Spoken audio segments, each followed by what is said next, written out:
आप देख रहे हैं हमारी खास पेशकश शहाबुद्दीन का साम्राज्य। अब खबर यह भी आ रही है कि नीतीश कुमार शहाबुद्दीन की बेल को चुनौती देने के लिए सुप्रीम कोर्ट जा सकती है उनकी सरकार, मगर यह अभी महज सुगबुगाहट है। मगर उससे भी बड़ा सवाल, शहाबुद्दीन की रिहाई पर राजद के नेताओं को सांप क्यों सूंघ गया है? ऐसा क्या डर है कि नीतीश कुमार को परिस्थितियों का सीएम बताने के बावजूद कोई शहाबुद्दीन के बयान को चुनौती नहीं दे रहा है? क्या शहाबुद्दीन को लालू प्रसाद यादव की सरपरस्ती है?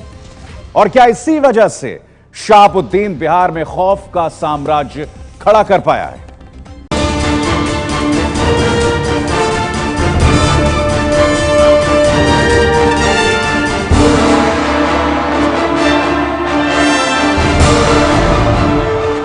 हमको तो डर लग रहा है। माहौल तो हम ये देख रहे हैं कि जो पहले का माहौल था वही माहौल फिर बनेगा, जो आज से 13 साल पहले था। 13 साल के अंदर जो है लोग डरा हुआ महसूस नहीं करते थे, फिर लोग डरा हुआ महसूस करने लगे हैं। अभी उसे जेल से बाहर निकले सिर्फ 5 दिन ही हुए हैं और उसके खौफ का शोर हर तरफ सुनाई दे रहा है।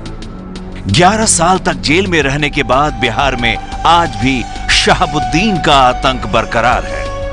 न कोई उसके सामने खड़े होने की हिम्मत करता है, न कोई उसके खिलाफ आवाज उठाने की। शहाबुद्दीन बिहार में आतंक का पर्याय है और इसकी मिसाल है ये तस्वीर। भागलपुर से जेल से रिहा होने के बाद शहाबुद्दीन की कारों का काफिला जब मुजफ्फरपुर के मनियारी टोल प्लाजा पहुंचा तो वो इस अंदाज में धड़धड़ाता हुआ निकल गया।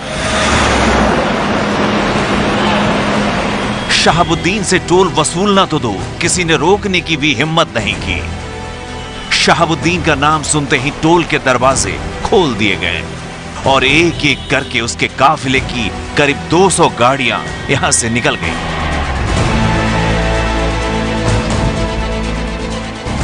ये उस जंगल राज की एक झलक भर है जिसकी चर्चा बिहार में एक बार फिर शुरू हो गई है।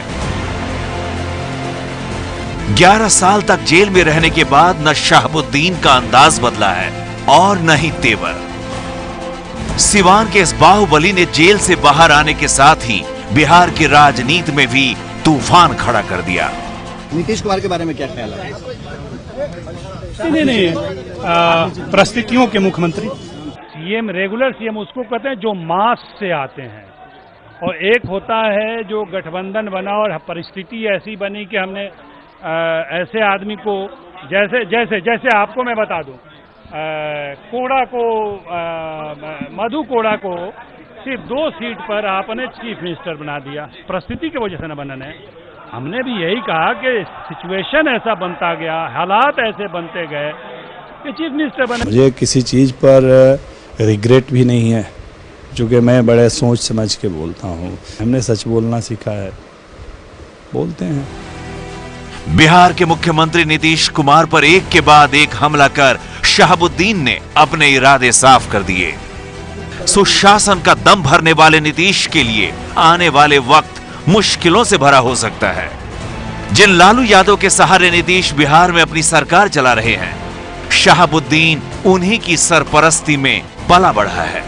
लालू के राज में बिहार में शहाबुद्दीन का डंका बजता था और अब वही लालू पूछ रहे हैं कि शहाबुद्दीन के बयान पर इतना हंगामा क्यों? ये आपको क्या तकलीफ क्या हो रहा है, हमको सो न बताइए। आप लोग ये बहुत व्याकुल है। नीतीश और कांग्रेस पार्टी और हमारा महागठबंधन का सरकार है ना। पार्टी अलग अलग है, नेता अलग अलग है, तो हर सदस्य अपना नेता के प्रति कुछ बोलेगा कि नहीं बोलेगा। नीतीश कुमार के साथ महागठबंधन करने वाले लालू का शहाबुद्दीन प्रेम अब भी वैसा ही है। विपक्ष का आरोप है कि लालू के दबाव में ही नीतीश को घुटने टेकने पड़े और शहाबुद्दीन की जेल से रिहाई हो पाई। बिहार के पूर्व डीजीपी और कभी शहाबुद्दीन के खिलाफ रिपोर्ट तैयार करने वाले डीपी ओझा का भी यही मानना है कि अगर सरकार और पुलिस सही कार्रवाई करती तो शहाबुद्दीन को जमानत मिलना मुश्किल था। इस केस में अगर कोई दोषी है तो तो पहला दोष सरकार का है, क्योंकि सरकार ने उनके खिलाफ के सभी तथ्यों को अदालत में नहीं सही से प्रोड्यूस किया। ये आप अदालत के आदेश से देख सकते हैं और से देख सकते हैं। तो बेल नहीं होने का की जो परिस्थितियां होती हैं, किसी को बेल नहीं देने का जो न्यायालय के सामने परिस्थितियां होती है, उसके संबंध में अनेकों साक्ष्य थी। अगर अनेकों एक नहीं, उसको सरकार ने नहीं रखा। शहाबुद्दीन को अभी जिस मामले में जमानत मिली है वो उसके खौफ की सबसे बड़ी कहानी है। सीवान के कारोबारी चंद्रकेश्वर सिंह के 3 बेटों की हत्या का आरोप शहाबुद्दीन पर है। इनमें से गिरीश और सतीश को साल 2004 में तेजाब से नहलाकर मारा गया था, जबकि उस घटना के गवाह रहे तीसरे बेटे राजीव को 10 साल बाद तब गोलियों से भून दिया गया जब वो अदालत में गवाही देने वाला था। राजीव की हत्या के मामले में ही शहाबुद्दीन को जमानत मिली है। 3 बेटों को खो चुके चंदा बाबू का कहना है कि 2004 में अपने बेटों के लिए इंसाफ की गुहार करते हुए वो अपने भाई के साथ लालू यादव के पास भी गए थे, लेकिन बजाय इंसाफ के धमकियां मिली। एक भाई हमारे थे जो पैरवी लेके हमारी गए थे जो है लालू जी के पास, उदित राय वाले, छपरा वाले उदित राय जी को लेकर के। तो कहा गया था, भाई जी ने कहा था कि हजूर ये बच गई बौखरा का बचा ले जाए, जे चल गई तो चल गई। तो उन्होंने कहा कि भैया ये सिवान का मामला है और उससे हम कुछ नहीं कहेंगे। भाई हमारे वापस आके बतलाया कि बाबू ऐसी ऐसी बात है। तो हम भी, हालांकि साथ में हम भी गए थे, लेकिन हम बाहर रह गए थे। तो निकलने के बाद उन्होंने बताया कि अब इससे आगे हम जो बस इससे आगे हम कहीं नहीं जा पाएंगे। अब घर आने के बाद उनके पास फोन गया कि रे तुम ही ना है बैंक वाला, तुम ही ना उदित राय को लेकर के गया था अध्यक्ष महोदय के पास, तुम्हारा भी अंजाम बहुत बुरा होगा, सोच लेना। चंदा बाबू के दोनों बेटों की लाश भी नहीं मिली। उनका आरोप है कि शहाबुद्दीन के लोगों ने पूरे परिवार को मिटा देने की धमकी दी थी। इसी वजह से तीसरे बेटे को काफी समय तक छिप कर रहना पड़ा, लेकिन आखिरकार उसकी भी हत्या कर दी गई। शहाबुद्दीन की रिहाई के बाद अब उन्हें अपने चौथे बेटे की जान का डर सता रहा है।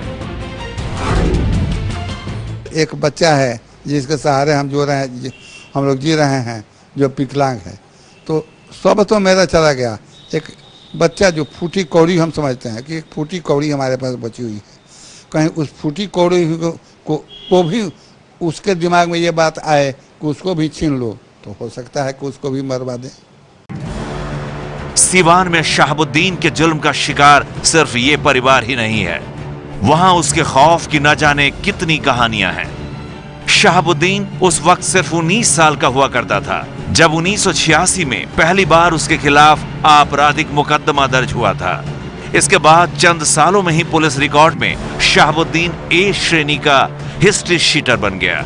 सीवान में शहाबुद्दीन का दबदबा तब और बढ़ने लगा जब लालू यादव की शक्ल में उसे सियासी सहारा भी मिल गया। दोनों ने एक दूसरे की ताकत का इस्तेमाल शुरू कर दिया।